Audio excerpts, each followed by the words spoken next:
It's now the year 2025.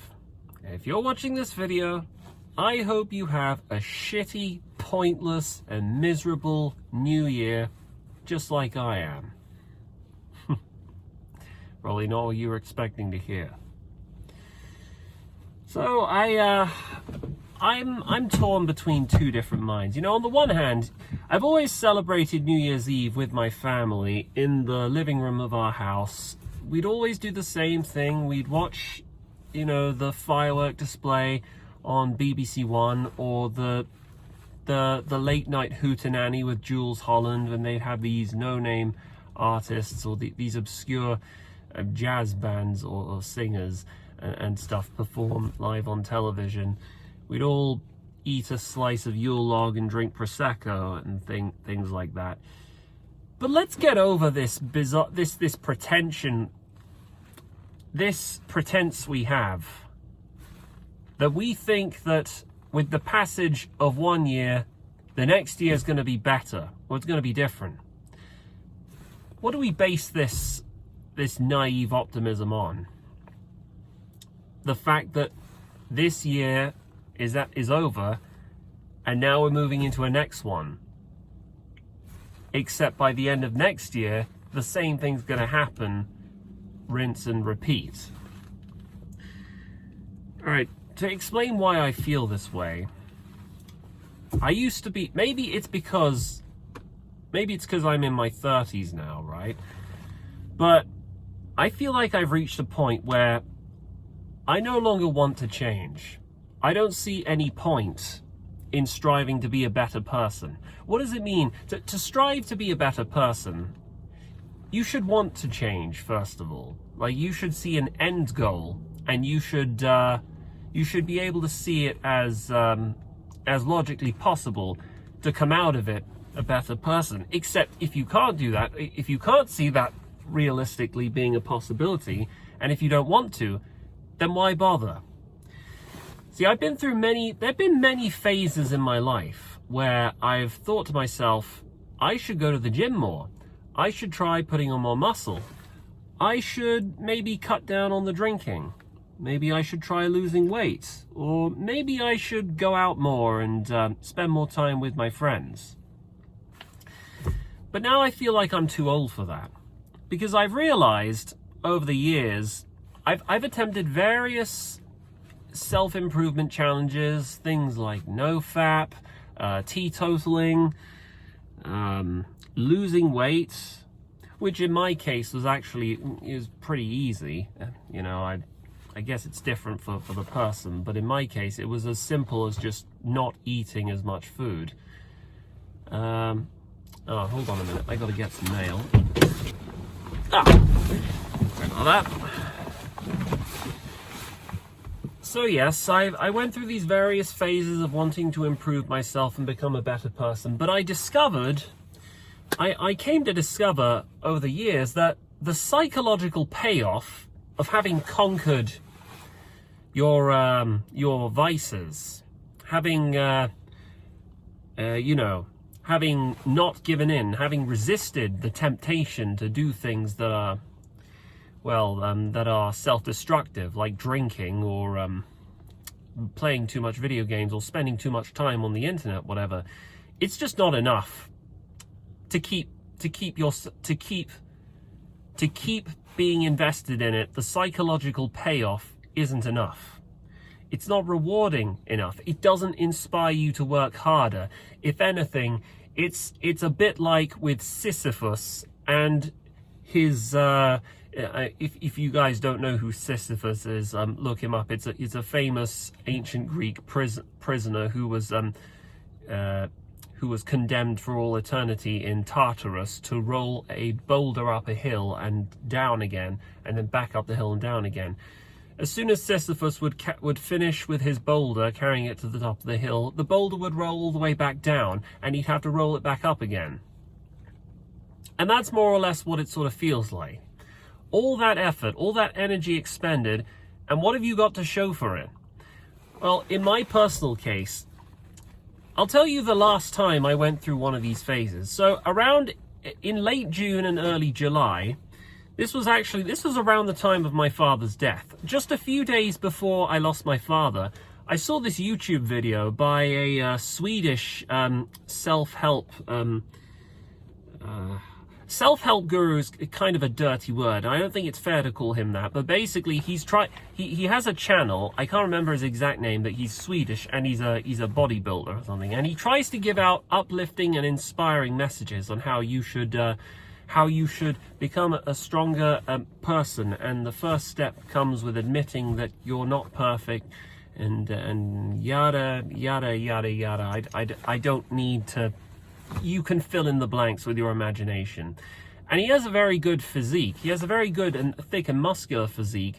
And he showed me how years before he went on this exercise regimen, he looked skinny, pale, and nerdy. And well, I looked at that and something clicked within me. I thought, well, all I need to do is what he said. All I need to do is just cut out the noise, start going to the gym, lift them weights, and then it'll snowball upwards into a positive spiral from there.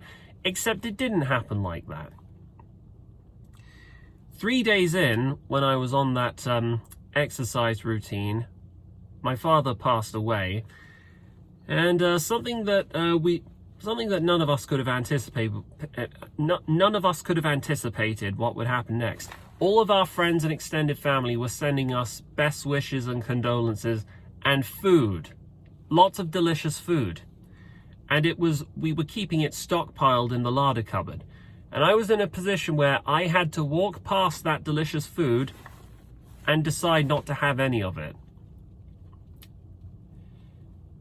And to be honest, I'm amazed that I was able to last as long as I did. In the end, what I'd done was I committed myself to a diet of high protein but low calories. So basically I ate a lot of chicken breasts, I drank a lot of whey protein shakes, and I went to the gym 3 days a week. And I had this comprehensive legs push-pull exercise routine, which was meant to target every muscle group in my body.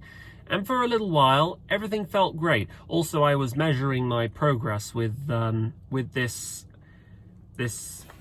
can't remember what it's called. It's this little weight measuring device.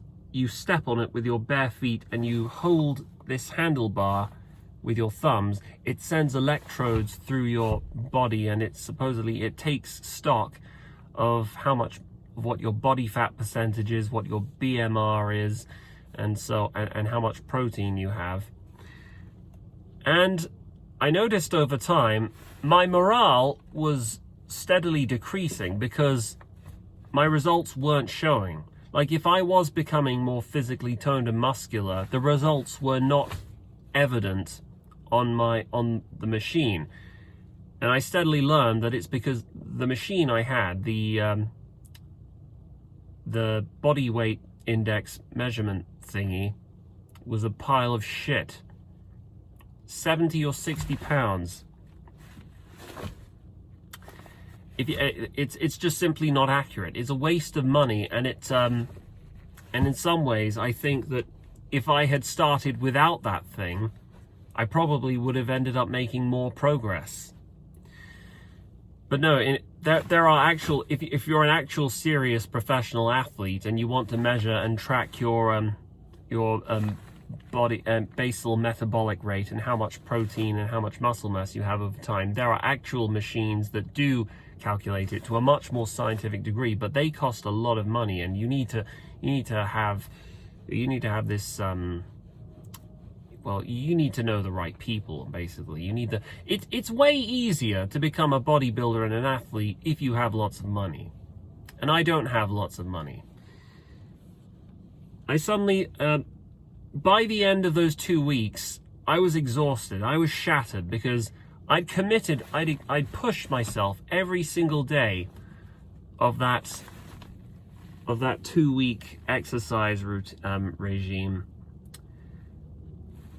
I'd resisted the temptation to eat all those chocolates, all those crisps, and drink all those cans of Guinness that we got. which we would likely never get again until the next family bereavement, which I'm not hoping will happen anytime soon.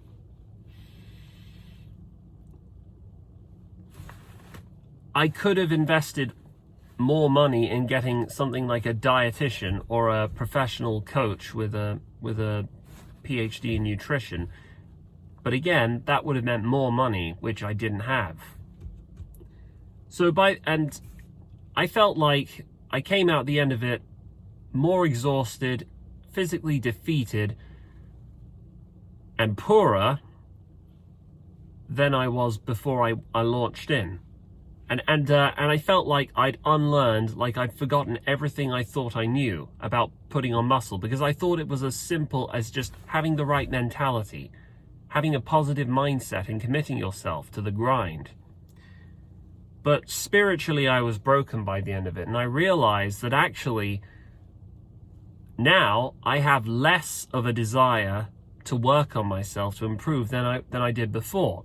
See, I've discovered that if you commit yourself to a goal that isn't realistic, that's not in line with what is realistically possible, and you don't achieve or accomplish that goal, it leaves you in a worse position than before you started.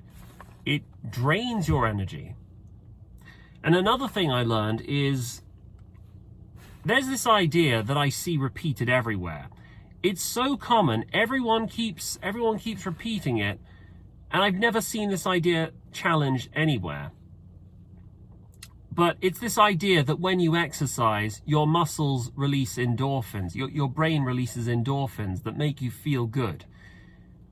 Well, it doesn't. Not in my case.